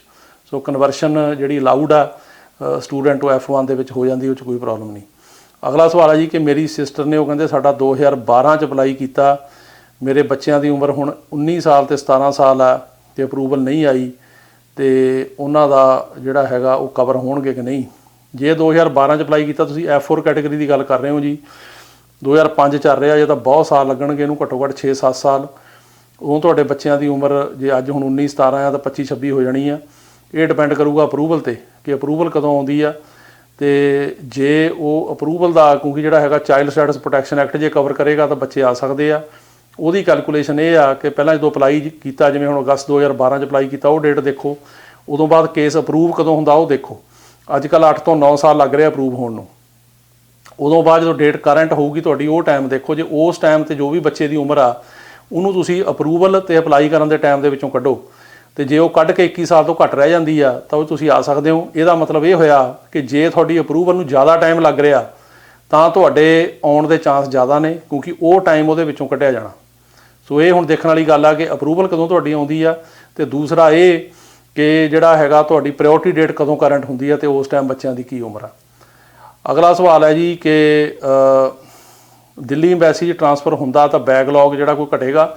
ਸਾਡੀ ਕੋਸ਼ਿਸ਼ ਹੈਗੀ ਆ ਕਿ ਦਿੱਲੀ ਐਮਬੈਸੀ ਦੇ ਵਿੱਚ ਇੰਟਰਵਿਊ ਹੋਣੇ ਚਾਹੀਦੀਆਂ ਬੰਬੇ ਦੀ ਬਜਾਏ, ਕਿਉਂਕਿ ਬੰਬੇ ਜਾਣਾ ਬਹੁਤ ਔਖਾ, ਉੱਥੇ ਬੈਕਲੌਗ ਬਹੁਤ ਲੰਬਾ ਚੌੜਾ, ਤੇ ਇਸ ਕਰਕੇ ਜੇ ਉਹ ਟਰਾਂਸਫਰ ਹੁੰਦਾ ਸਡਨਲੀ ਉਹਦਾ ਅਸਰ ਪਏਗਾ, ਕਿਉਂਕਿ ਅੱਗੇ ਇੰਨਾ ਬੈਕਲੌਗ ਨਹੀਂ ਸੀ ਜਿੰਨਾ ਹੁਣ ਹੈਗਾ, ਤੇ ਹੁਣ ਬਹੁਤ ਜ਼ਿਆਦਾ ਬੈਕਲੌਗ ਆ। ਸੋ ਇਸ ਕਰਕੇ ਇਹ ਹੁਣ ਜੇ ਹੁੰਦਾ ਟਰਾਂਸਫਰ, ਸਾਡੀ ਕੋਸ਼ਿਸ਼ ਪੂਰੀ, ਅਸੀਂ ਇੱਥੇ ਪੂਰੀ ਟਰਾਈ ਕਰ ਰਹੇ ਹਾਂ, ਪਿਛਲੇ ਮਹੀਨੇ 1.5 ਮਹੀਨੇ ਤੋਂ ਲੱਗੇ ਆ। ਸੋ ਜਿਵੇਂ ਕੋਈ ਅਪਡੇਟ ਆਊਗੀ ਮੈਂ ਦੱਸਾਂਗਾ ਤੁਹਾਨੂੰ। ਅਗਲਾ ਸਵਾਲ ਹੈ ਕਿ ਸਾਡਾ F4 ਕੇਸ 2005 ਦੇ ਅਕਤੂਬਰ ਦਾ ਹੈ, ਜੁਲਾਈ 20 ਵਿੱਚ ਸਾਡੇ ਪੇਪਰ ਨਿਕਲੇ ਸੀ, ਤੇ ਹੁਣ ਕਿੰਨਾ ਟਾਈਮ ਲੱਗੂਗਾ? ਅਜੇ ਤਾਂ ਜੀ ਉੱਥੇ ਅਕਤੂਬਰ 2005 ਤੱਕ ਪਹੁੰਚੇ ਹੀ ਨਹੀਂ ਉਹ, ਅਜੇ 15 ਸਤੰਬਰ 2005 ਚੱਲ ਰਿਹਾ, ਤਾਂ ਅਜੇ ਟਾਈਮ ਲੱਗੂਗਾ, ਹੋ ਸਕਦਾ 2-3 ਮਹੀਨੇ ਜਾਂ ਹੋਰ ਲੱਗਣ, ਹੋਰ ਵੀ ਜ਼ਿਆਦਾ ਲੱਗ ਸਕਦੇ ਆ। ਤੇ ਬਾਕੀ ਅੱਜ ਦਾ ਜਿਹੜਾ ਆਖਰੀ ਸਵਾਲ ਆ ਉਹ ਇਹ ਆ ਕਿ ਉਸ ਤੋਂ ਬਾਅਦ ਵੀ ਇੱਕ ਜੇ ਬੱਚਾ ਅਮਰੀਕਾ ਆ ਗਿਆ ਅਡੋਪਸ਼ਨ ਨਾਲ, ਤੇ ਉਹ 21 ਸਾਲ ਤੋਂ ਉੱਪਰ ਆ, ਹੁਣ ਸਿਟੀਜ਼ਨ ਆ, ਉਹ ਆਪਣੇ ਭੈਣ ਭਰਾ ਦਾ ਅਪਲਾਈ ਕਰ ਸਕਦਾ? ਨਹੀਂ ਕਰ ਸਕਦਾ ਜੀ, ਕਿਉਂਕਿ ਜਿਹੜਾ ਬੱਚਾ ਅਡੋਪਸ਼ਨ ਕਰਕੇ ਆਇਆ, ਉਹਦੀ ਜਿਹੜੀ ਪਹਿਲੀ ਫੈਮਿਲੀ ਆਪਣੇ ਅਸਲੀ ਪੇਰੈਂਟਸ ਨੇ, ਉਹਨਾਂ ਨਾਲ ਨਾਤਾ ਲੀਗਲੀ ਖਤਮ ਹੋ ਜਾਂਦਾ, ਤੇ ਉਹ ਬੱਚਾ ਅਡੋਪਸ਼ਨ ਦੀ ਬੇਸ ਤੇ ਜੇ ਉਹ ਸਿਟੀਜ਼ਨ ਬਣਿਆ ਤਾਂ ਉਹ ਆਪਣੇ ਮਾਪੇ ਜਾਂ ਭੈਣ ਭਰਾ ਦਾ ਨਹੀਂ ਅਪਲਾਈ ਕਰ ਸਕਦਾ। ਸੋ ਇਹ ਸਨ ਤੁਹਾਡੇ ਕੁਝ ਸਵਾਲਾਂ ਦੇ ਜਵਾਬ। ਮੈਨੂੰ ਆਸ ਹੈ ਕਿ ਤੁਹਾਨੂੰ ਵੀਡੀਓ ਪਸੰਦ ਆਈ ਹੋਏਗੀ। ਤੁਸੀਂ ਆਪਣੇ ਜਿਹੜੇ ਹੋਰ ਵੀ ਸਵਾਲ ਨੇ ਇਸ ਵੀਡੀਓ ਥੱਲੇ ਲਿਖ ਕੇ ਭੇਜੋ। ਮੈਂ ਅਗਲੇ ਵੀਕ ਉਹਦਾ ਜਵਾਬ ਦੇਣ ਦੀ ਪੂਰੀ ਕੋਸ਼ਿਸ਼ ਕਰਾਂਗਾ। ਇਹਦੇ ਨਾਲ ਹੀ ਤੁਹਾਡਾ ਸਾਰਿਆਂ ਦਾ ਬਹੁਤ ਬਹੁਤ ਧੰਨਵਾਦ। ਸਤਿ ਸ਼੍ਰੀ ਅਕਾਲ ਜੀ। Jaspreet Singh, attorney at law, New York and California. Immigration, deportation, defense, appeals, family law ਅਤੇ bankruptcy ਲਈ ਸੰਪਰਕ ਕਰੋ। More than 17 years of legal experience. Jaspreet Singh, attorney at law.